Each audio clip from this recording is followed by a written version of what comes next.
1.000 pengacara disiapkan kubu Anies Baswedan untuk melawan Prabowo di MK. Pemirsa, sebanyak 1.000 pengacara akan disiapkan tim hukum nasional pasangan Anies Baswedan dan Muhaimin Iskandar atau Amin dalam menghadapi sengketa hasil Pilpres 2024 di MK.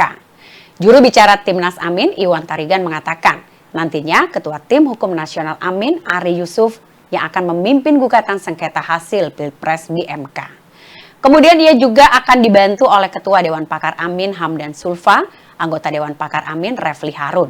Ia juga menyebut terkait pengajuan gugatan akan dilakukan di waktu yang tepat. Pihaknya pun memastikan saat ini sudah sangat siap mengajukan gugatan di Pilpres di MK.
Fraksi PDIP menyebut yang bisa menekan Jokowi hanyalah Tuhan.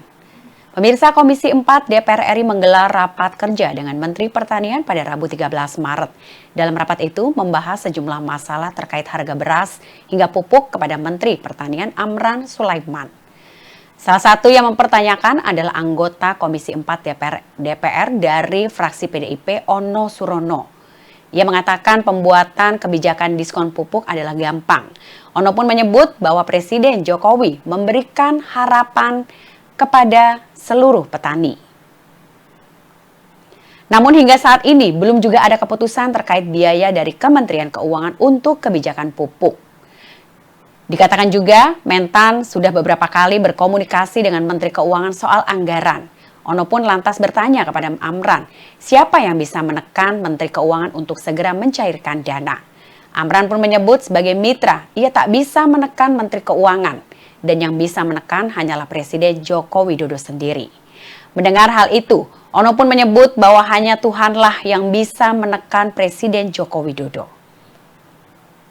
Supaya rakyat bisa tahu, rakyat Indonesia ini tidak ada tipu-tipu, tidak ada kita yang menari-nari di atas penderitaan petani dan rakyat yang saat ini kesulitan.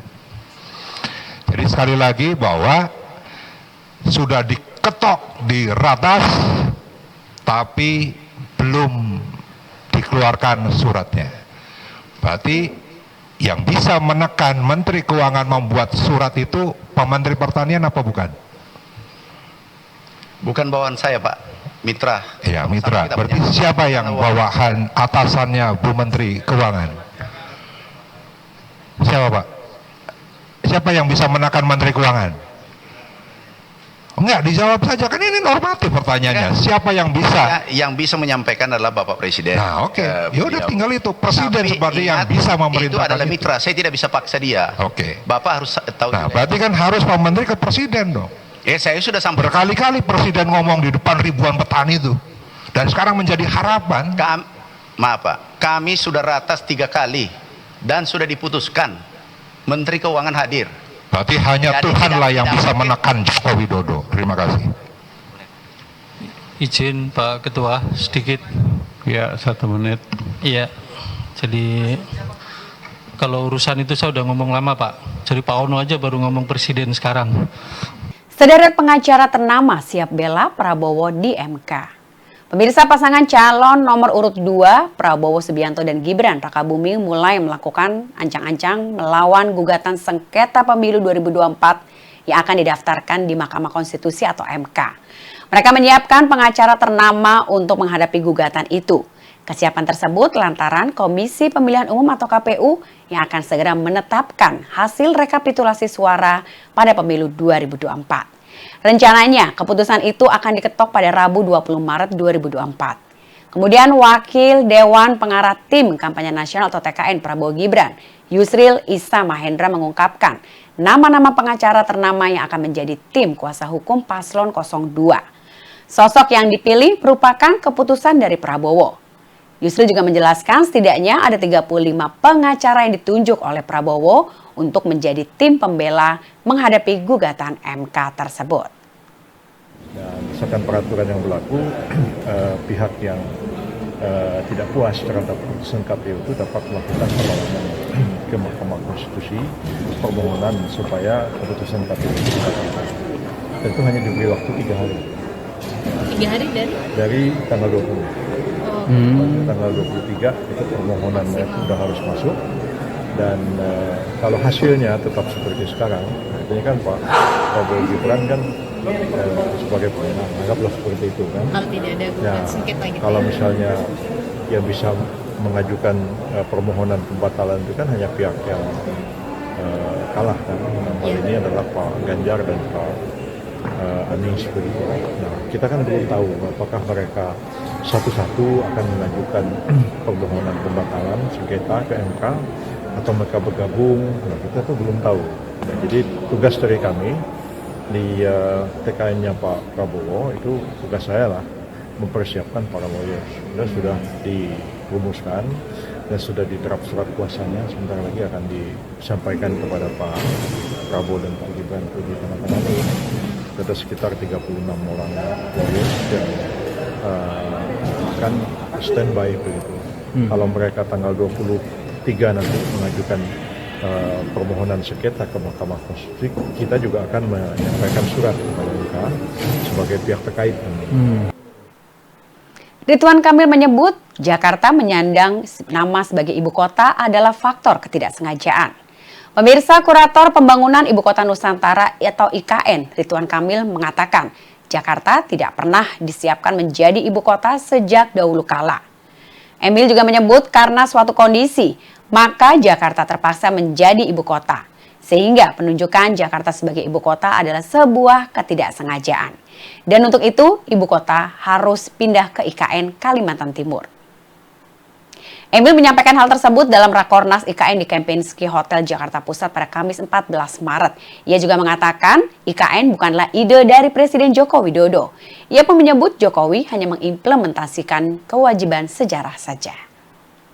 Jakarta, Bapak Ibu, tidak pernah disiapkan untuk jadi ibu kota.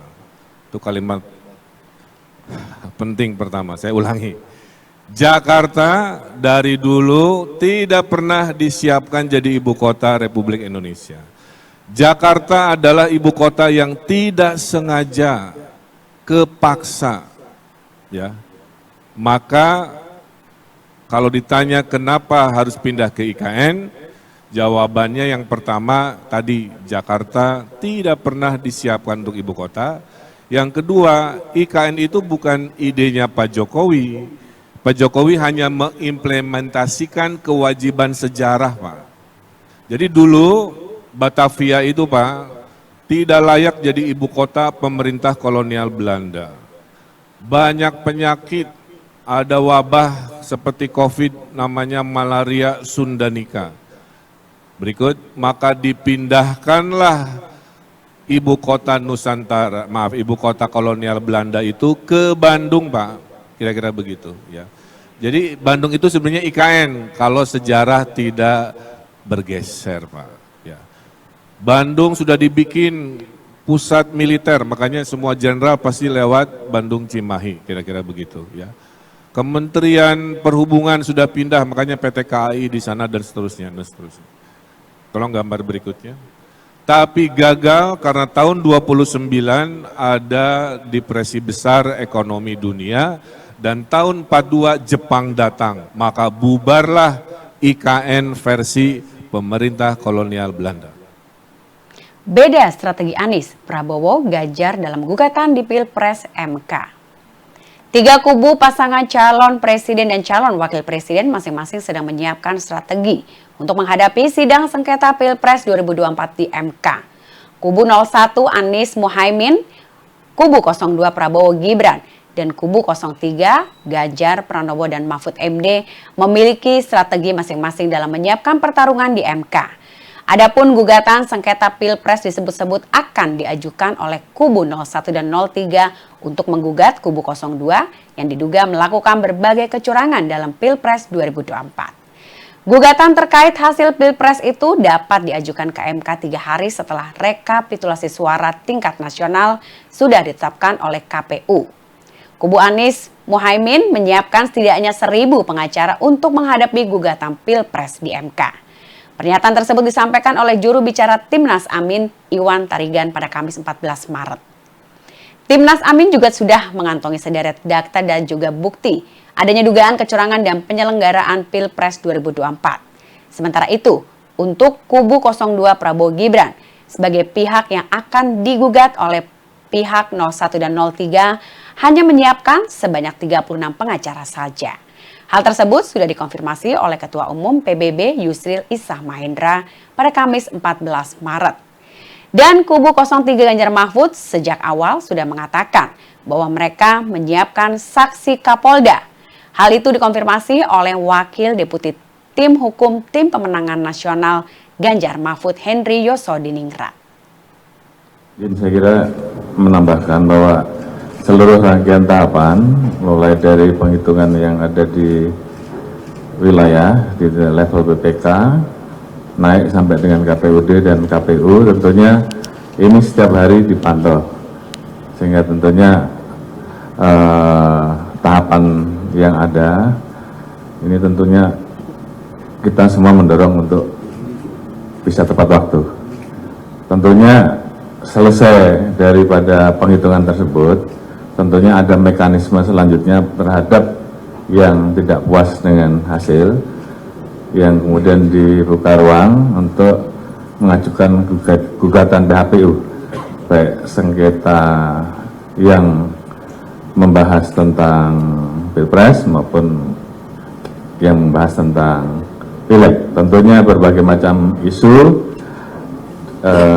akan dibawa dan ruang itu dibuka di MK. Namun demikian tentunya semuanya harus membawa bukti dan saya kira itu mekanisme yang sudah diatur di MK. Kemudian pertanyaan yang terakhir tadi, tentunya posisi kami apalagi terkait dengan isu ada saksi dari Kapolda dan sebagainya, ya kita tunggu saja. Apabila memang betul ada melanggar, ya kita proses. Namun kalau memang tidak ada, kita tunggu saja seluruh hasil dan kita doakan seluruh tahapan baik KPU, MK dan pengumuman resmi semuanya dapat berjalan dengan baik.